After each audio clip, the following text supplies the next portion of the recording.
Hi అండి, welcome to cook with Shanvi. ఈరోజు నేను చేయబోయే రెసిపీ పెసరపప్పు చారు అండి. చాలామంది దీన్ని పెసరకట్టు అని కూడా అంటారు. ఇదిగోండి ఫ్రెండ్స్, నేను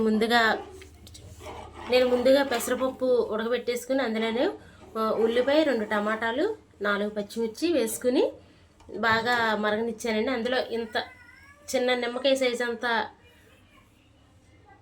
చింతపండు తీసుకుని రసం తీసుకుని అందులో వేసుకుని మరిగించేసుకున్నానండి. అంతేనండి, ఇది చాలా సింపుల్ అండి.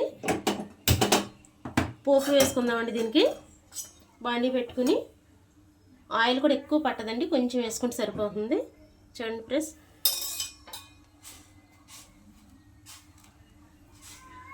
ఆయిల్ వేడైందండి. అదిగండి ఫ్రెండ్స్, కొంచెం ఆవాలు, జీలకర్ర, కరివేపాకు, ఎండుమిర్చి, వెల్లుల్లిపాయ వేసుకుని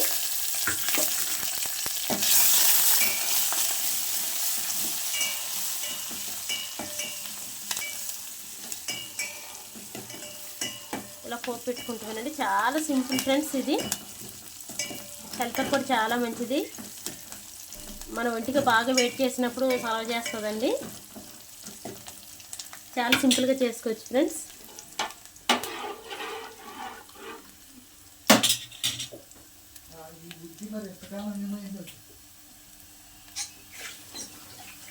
అదిగోండి ఫ్రెండ్స్, పోపు కూడా వేగిపోయింది.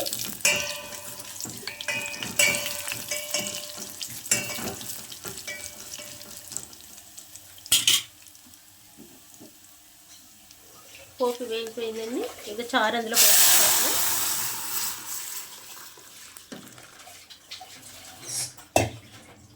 అంతే ఫ్రెండ్స్, అయిపోయింది.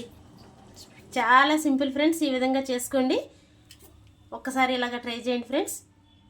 మీకు నచ్చినట్లయితే like, share and subscribe. Bye bye.